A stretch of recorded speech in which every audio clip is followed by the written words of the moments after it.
Hello बच्चों, class 12 की math में आज हम सब लोग पढ़ने वाले हैं प्रायिकता बालाजी प्रकाशन से। और ये एक्सरसाइज 24.1 का सेकंड पार्ट है। पहले पार्ट में हम सब लोगों ने सह प्रतिबंध प्रायिकता के बारे में जाना, क्या होता है, प्रायिकता के बेसिक को जाना, उससे संबंधित फार्मूले को जाना। और अब हम शुरुआत करने वाले हैं क्वेश्चन नंबर 4 से, जो कि हमारा सेकंड पार्ट है और वो भी बालाजी प्रकाशन से। चलिए स्टार्ट करते हैं। क्वेश्चन नंबर 4 कह रहा है 2PA is equals to PB is equals to 5/13। हमको और भी दिया गया PA/B इज इक्वल्स टू 2/5, तब हमको निकालना PA यूनियन B। और भी दो क्वेश्चन दिए गए, उनको भी देखेंगे। सबसे पहले हम क्वेश्चन नंबर 4 को देखते हैं। तो क्वेश्चन नंबर 4 जो हमें दिया गया है, इसमें हमको निकालना है PA यूनियन B। तो PA यूनियन B का मतलब हमको फार्मूला एक दूसरा वाला यूज करना है। हमने दूसरा वाला फार्मूला भी बताया था कौन सा होता है, तो हम वो दो फार्मूले यहाँ पर लिखे दे रहे हैं। तो सबसे पहला वाला फार्मूला, यदि हमें B दिया गया होगा तब A निकालने की प्रायिकता। तो PA इंटरसेक्शन B, दोनों का इंटरसेक्शन ऊपर, जो दिया जाएगा उसकी प्रायिकता नीचे। अगर हमको A दिया जाता तो A नीचे, B लिख करके ऊपर लिखते, ठीक है। और जो दूसरा फार्मूला है PA यूनियन B का, वो होता है PA प्लस PB, ये समुच्चय का फार्मूला भी है, ठीक है, माइनस का PA इंटरसेक्शन B, ये हमारा फार्मूला है, ठीक। तो क्वेश्चन नंबर 4 को हम शुरुआत करते हैं। तो 2PA is equals to PB is equals to 5/13। हम PA की वैल्यू निकालेंगे 5/13। तो 2PA इज इक्वल्स टू कितना दिया गया, 5/13, और PB इज इक्वल्स टू हमारे पास कितना दिया गया, 5/13। अगर हम PA की वैल्यू यहां से निकालेंगे तो कितना आ जाएगा, 5/2 नीचे आ जाएगा। 30 का मल्टीप्लाई यानी 13 का गुणा 2 से, 13 दूना 26। और यहां से और हमें दिया गया PA/B भी दिया गया, यानी B दिया गया, A के होने की प्रायिकता, ठीक, A यूनियन B। तो सबसे पहले हमको इंटरसेक्शन वाली वैल्यू पता होनी चाहिए। तो इंटरसेक्शन वाला हम फार्मूला लगाते हैं। तो हमें फार्मूला पता है, PA/B इज इक्वल्स टू होता है PA इंटरसेक्शन B अपॉन, नीचे क्या था, B था, तो B की प्रायिकता नीचे। A इंटरसेक्शन B हमें पता नहीं है। PA/B हमको पता है कितना दिया गया, 2/5, और PA इंटरसेक्शन B हम निकाल लेंगे यहाँ से। और अपॉन में PB कितना है हमारे पास, 5/13। यहाँ से इसका गुणा कराएंगे तो PA इंटरसेक्शन B हमारे पास कितना मिलने वाला है, इसका गुणा हो जाएगा 2 गुणा 5 गुणा 5 गुणा बटा 13, 2/5 गुणे 5/13, ठीक, ये इधर आ जाएगा गुणा। तो हमारे पास आंसर कितना मिलने वाला है, 2/13। ये इंटरसेक्शन की वैल्यू आई है। और हमको किसकी वैल्यू निकालनी है, यूनियन की वैल्यू। तो यूनियन की वैल्यू निकालने के लिए फार्मूला लगाएंगे। हमारा क्या होता है, PA यूनियन B बराबर PA प्लस PB माइनस का PA इंटरसेक्शन B, ठीक। तो PA की वैल्यू हमारे पास कितनी है, PA की वैल्यू हमारे पास दी गई है 5/26। PB हमारे पास कितना दिया गया था, PB हमारे पास 5/13 है, और माइनस का PA इंटरसेक्शन B कितना आया, 2/13। हल करेंगे तो ये कितना आ जाएगा, PA यूनियन B हमारे पास कितना मिलने वाला है।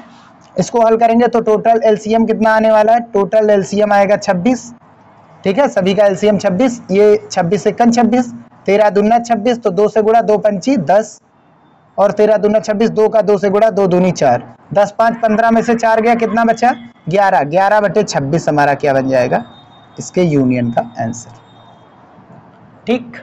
अब हम पांचवा क्वेश्चन देखते हैं। तो पांचवा क्वेश्चन हमारे पास क्या कह रहा है, तो PB दिया गया है, PA इंटरसेक्शन B दिया गया, PA/B निकालना है। तो PA/B निकालने का मतलब है इन दोनों का इंटरसेक्शन ऊपर और नीचे, B दिया गया तो B की प्रायिकता नीचे। PA इंटरसेक्शन की B की वैल्यू कितनी है, 0.32, और PB की प्रायिकता हमें दी गई 0.5। दशमलव हटाएंगे तो दशमलव के बाद 2 अंक ऊपर हैं, 2 नीचे कर लो। हल करेंगे तो ये 16 बचेगा 2 से काटने पर, और ये कितना बचा, 25, यानी 16/25 आप भाग करा करके आंसर ला सकते हैं वैसे भी, ठीक, ये बन जाएगा इसका आंसर। छठवां वाला क्वेश्चन देखते हैं, बढ़िया छठवां वाला क्वेश्चन है। इसमें हमें दिया गया है कि इसमें हमें दिया गया है पी ए पी बी और पी ए यूनियन बी हमको निकालना है, पी ए इंटरसेक्शन बी और पी ए बाई बी और पी बी बाई ए। तो सबसे पहले पी ए इंटरसेक्शन बी हम निकालते हैं, छठवें का पहला नंबर कि पी ए इंटरसेक्शन बी। ये फार्मूला क्या होता है, इसको हम इधर लाएंगे, इंटरसेक्शन इधर लाएंगे, यूनियन इधर ले जाएंगे, इंटरसेक्शन इधर लाएंगे, तो हमको इंटरसेक्शन की वैल्यू मिल जाएगी, वही formula P A plus P B और ये वाला यूनियन वाला इधर आ जाएगा। तो अगर हमने इंटरसेक्शन निकालना है तो फिर यूनियन घटाना पड़ेगा, अगर हमें मतलब यूनियन निकालना है तो फिर हम इंटरसेक्शन वाला घटाएंगे। तो इंटरसेक्शन वाला हमको निकालना है, यूनियन वाला घटा रहे। तो पी ए हमारे पास कितना दिया गया है 6/11, पी बी कितना दिया गया है 5/11 और पी ए यूनियन बी कितना दिया गया है 7/11। तो सभी का एलसीएम कितना आया 11, 6 5 11, 11 में से 7 गया, कितना बचा 4। ये बन जाएगा पहला आंसर हमारा 4/11। सेकंड वाला हम निकालते हैं। सेकंड वाला हमको क्या चाहिए P A upon B, intersection पता चल गया, अब वैल्यू हम निकाल सकते हैं। पी ए अपॉन बी मतलब बी दिया गया, ए के होने की प्रायिकता अब निकालनी है। तो पी इन दोनों का इंटरसेक्शन ऊपर और नीचे बी दिया गया तो बी की प्रायिकता नीचे। तो पी ए इंटरसेक्शन बी हमारे पास कितना आया, पी ए इंटरसेक्शन बी हमारे पास आया भैया 4/11। पीबी हमारी पीबी की प्रायिकता कितनी दी गई, पीबी की प्रायिकता 5/11, 11 से 11 कैंसिल, 4/5 आ जाएगा इसका आंसर। थर्ड वाला देखते हैं। अब की बार हमको निकालना है पी बी बाई ए, यानी कि ए दिया गया अब बी के होने की प्रायिकता, तो इन दोनों का इंटरसेक्शन ऊपर तो बी इंटरसेक्शन ए और अपान में जो ए दिया गया इसकी प्रायिकता नीचे।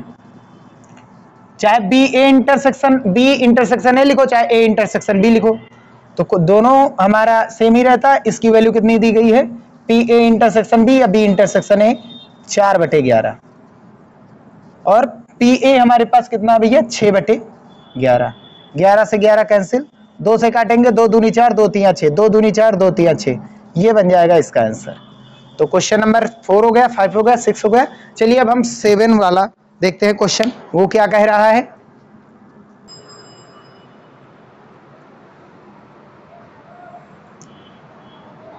तो चलिए हम क्वेश्चन नंबर 7 देखते हैं। एक पासे की फेंक में परिणाम एक विषम संख्या है। पासे को हमने फेंका, हमको ये पता है कि परिणाम क्या आने वाला है, विषम संख्या आएगा। ये हमें दिया गया है, जो दिया जाता है उसको हम बी मानते हैं या एफ मानते हैं, तो कुछ भी मान लीजिए, उसको बटे में रखना है, ठीक है। ये कंडीशन दी गई कि हमें दिया गया, अब इसके अभाज्य होने की प्रायिकता निकालनी है, ठीक। तो और दूसरा दिया गया है, दूसरा नंबर जो कि हमारा क्वेश्चन है 8, एक यादृच्छिक प्रयोग में, यादृच्छिक प्रयोग मतलब बिना प्लानिंग किए हुए, ठीक है, हमने कोई योजना नहीं बनाई है, ऐसे ही कोई प्रयोग कर रहे हैं। तो एक यादृच्छिक प्रयोग से संबंधित दो घटनाएं ए व बी इस प्रकार हैं कि पीबी बराबर 0.35, पी ए या बी बराबर दिया गया है 0.85 तथा पी ए तथा बी बराबर दिया गया 0.15 है। तो पी ए का मान ज्ञात कीजिए। चलिए देखते हैं। तो क्वेश्चन नंबर 7 हमारा जो कि है बढ़िया सा क्वेश्चन है।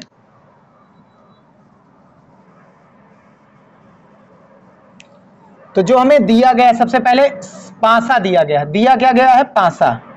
तो सैंपल स्पेस हमारा क्या बनेगा, पासे को उछालेंगे तो या तो 1 आएगा या तो 2 या तो 3 या तो 4 या फिर 5 और या फिर 6 आएगा। ये पासा, एक पासा फेंकने पर लिख दीजिए, हमें जो दिया गया है एक पासा फेंकने पर हमारा प्रतिदर्श समष्टि क्या आएगा 1 2 3 4 5 6। और दिया क्या गया है, आप चाहे ए मान लीजिए चाहे बी मान लीजिए, जी बी मानेंगे तो जो दिया जाएगा उसे नीचे, यानी कि बी मान लेते हैं। बी बहुत सी बुकों में हम एफ भी मानते हैं, ठीक है, तो बी मान लेंगे। बी जो है वो क्या कह रहा है, विषम संख्या, जो परिणाम है पासे को फेंकने पर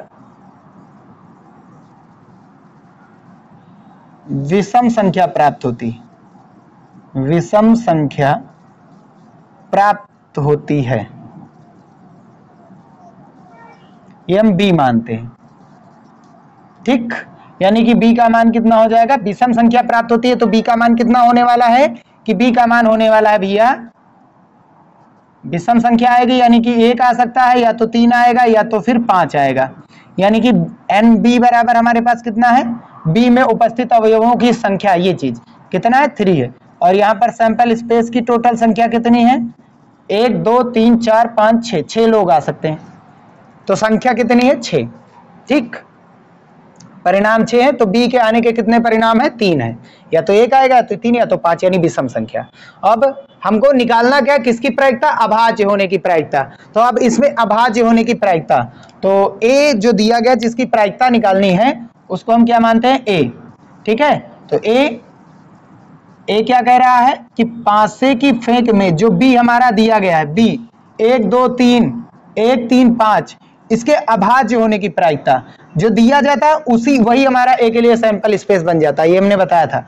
तो अभाज्य होने की प्रायिकता,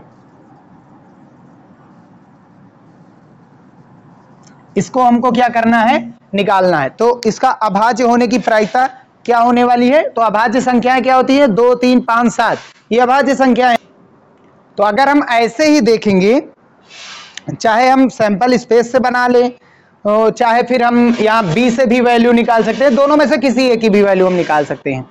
तो हम चलिए सैंपल स्पेस का ही यूज करते हैं कि ए बराबर क्या होगा, अभाज्य होने की प्रायिकता। तो अभाज्य क्या होता है, 1 2 3 4 5 6 तक अभाज्य संख्याएं क्या होती हैं, 2 हो सकती हैं, ये 2 नहीं है तो 3 होती है अभाज्य संख्या, 2 3 5 होती है, 4 भाज्य संख्या, 6 भाज्य संख्या है।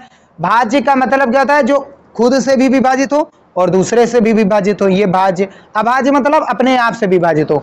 एक जो होता है सह अभाज्य होता है, वो तो ना तो भाज्य होता है ना तो अभाज्य होता है। 2 क्या होती है, केवल स्वयं से विभाजित होती है, 1 के अतिरिक्त तो स्वयं से विभाजित होती है। तो एक से तो सब लोग विभाजित होते हैं, केवल स्वयं से विभाजित हो। तो 2 3 5, इनमें से केवल 2 3 5 ही हो सकती है, यानी कि एन ए बराबर कितना है हमारे पास, 3 आ सकती हैं चीजें। अब हम यहां से निकालेंगे A union B, A intersection B, A intersection B क्या आ सकता है, ए इंटरसेक्शन बी हमारा ए और बी में कॉमन क्या है, ए और बी में कॉमन देखो क्या है 3, 5। तो आप चाहे डायरेक्ट लिख लीजिए बी को ही देखिए, या तो सैंपल स्पेस से ए की वैल्यू निकालिए, दोनों में से किसी की भी वैल्यू निकाल सकते हैं, कोई दिक्कत नहीं। अगर हम यहां से एन ए इंटरसेक्शन बी निकालेंगे तो ए इंटरसेक्शन बी में अवयवों की संख्या 1 और 2, 1 और 1 2। अब हमको क्या निकालना है, हमको निकालना है ए की प्रायिकता। कब, ए की प्रायिकता निकालनी है कब, जब बी दिया जाए तब। तो बी दिया गया, ए के होने की प्रायिकता क्या होगी, यानी पी ए अपान बी। ये क्या होता है, पी ए इंटरसेक्शन बी, और अपॉन में दिया क्या गया है पी बी। ठीक, तो ए बी दिया गया है, ए के होने की प्रायिकता, यानी कि विषम संख्या आ रही, उस विषम संख्या के अभाज्य होने की प्रायिकता बतानी है हमको। ठीक, तो प्रायिकता बराबर क्या होता है, अनुकूल परिणाम ए इंटरसेक्शन बी के अनुकूल परिणाम, यानी एन ए इंटरसेक्शन बी, और बटा कुल परिणाम, टोटल कितने परिणाम है एन एस ही होते हैं, बटे बी की होने की प्रायिकता क्या होगा, बी के अनुकूल परिणाम एन बी, और बटे कुल कितने परिणाम है एन एस। अब एन एस कैंसिल मत करना, ठीक है। तो ए इंटरसेक्शन बी वो लास्ट में कैंसिल करेंगे, ये फार्मूला नहीं कैंसिल करना। एन ए इंटरसेक्शन बी कितना हमारे पास 2 है, और बटा एन एस कितना हमारे पास 6 है, बटा एन बी हमारे पास कितना है, बी में अवयवों की संख्या 3 है, और एस में अवयवों की संख्या कितनी 6, 6 से 6 कैंसिल हो जाएगा, हमारे आंसर क्या आ जाएगा 2/3। 2/3 हमारा क्वेश्चन नंबर 7 का आंसर हो जाएगा। तो क्वेश्चन नंबर 7 का आंसर जो है हमारा 2/3 हो जाएगा। ठीक भैया, अब चलिए क्वेश्चन नंबर 8 देखते हैं, बहुत ही आसान, वो भी वो तो डायरेक्ट फार्मूले में ही रख करके हम लाएंगे उसका आंसर। तो दिया क्या गया है, 2 घटनाएं, एक घटना है यादृच्छिक कोई प्रयोग किया जा रहा है, उसमें ए और बी शामिल किए गए हैं, बी के होने की प्रायिकता, और बढ़िया क्वेश्चन है। वैसे इसके बारे में हमने बताया था, अगर कहीं या लिखा होगा तो इसका मतलब वहां पर वो घटना पूर्ण नहीं हो रही है। ए या बी का मतलब दोनों हो सकते हैं, ए भी हो सकता है बी भी हो सकता है, उसका मतलब यूनियन। और तथा का मतलब क्या होता है, ए तथा बी का मतलब दोनों आए हैं, और दोनों आने का मतलब क्या होगा इंटरसेक्शन। ठीक, तो ए या बी का मतलब क्या हुआ, पी ए यूनियन बी है हमें दिया गया है। पी ए तथा बी का होने का मतलब क्या है, पी ए तथा का मतलब इंटरसेक्शन बी, ये हमें दिया गया है। पी ए का मान निकालना है। तो सबसे पहले हम क्या निकालते हैं, हमें फार्मूला दिया गया बेसिक सा कि जो हमारा पी ए यूनियन बी होता है वो बराबर होता है P A plus P B minus P A intersection B. ये फार्मूला होता है, बेसिक सा है, ये रख देंगे। क्वेश्चन नंबर कौन सा, 8 है। तो पी ए यूनियन बी हमारे पास कितना है, यूनियन या वाला 0.85, पी ए हमको निकालना है, पी बी हमें दिया गया है 0.35 माइनस का पी ए इंटरसेक्शन बी कितना है 0.15, घटाएंगे तो 5 में से 5 गया 0 बचा, 3 में से 1 जाएगा 2 बचेगा, और 0 में से 0 गया 0, और ये कितना इधर हमारे पास पी ए, और इधर कितना है 0.85। अब हम क्या करेंगे कि इस वाले को इधर ले आएंगे, 0.25 0.20 इधर आएगा, तो 0.85 ये प्लस है, इधर आएगा माइनस 0.20, और ये किसकी वैल्यू आई है, पी ए। ठीक, घटाएंगे तो 5 में से 0 गया तो 5 बचेगा ना, 5 में से 0 गया 5, 8 में से 2 गया कितना बचा 6, और दशमलव है, दशमलव आगे कितना है 0, ये किसकी वैल्यू आ जाएगी, हमारी पी ए की वैल्यू आ जाएगी। तो पी ए की प्रायिकता 0.65 होगी, ये इसका आंसर हो जाएगा। तो क्वेश्चन नंबर 8 में जो है 0.65, ये इसका आंसर हो गया। ठीक, आसान है, ध्यान से देखना है, बस समझना है थोड़ा थोड़ा करके, बस सभी के सभी आंसर आने वाले हैं। तो क्वेश्चन नंबर 8 तक कंप्लीट हो गया हमारा। पार्ट सेकंड हम यहीं पर समाप्त करते हैं। अब जो थर्ड पार्ट आएगा उसमें हम आगे क्वेश्चन नंबर 9 से सॉल्व करने वाले हैं। वीडियो पसंद आया हो तो उसे लाइक कीजिएगा। इसमें प्रायिकता की पूरी एक्सरसाइज के पूरे क्वेश्चन कराए जाएंगे। तो जो मोस्ट डिफिकल्ट हैं एक्सरसाइज हम उन्हीं को करा रहे हैं, ठीक है, इसमें बालाजी प्रकाशन से। फिर आगे हम हरस्वरूप शर्मा अगले जो आने वाले सत्र है सेशन में हरस्वरूप शर्मा का सॉल्यूशन कराएंगे, जो जो चीजें बालाजी के कराई गई हैं। ठीक है, मिलते हैं नेक्स्ट वीडियो में।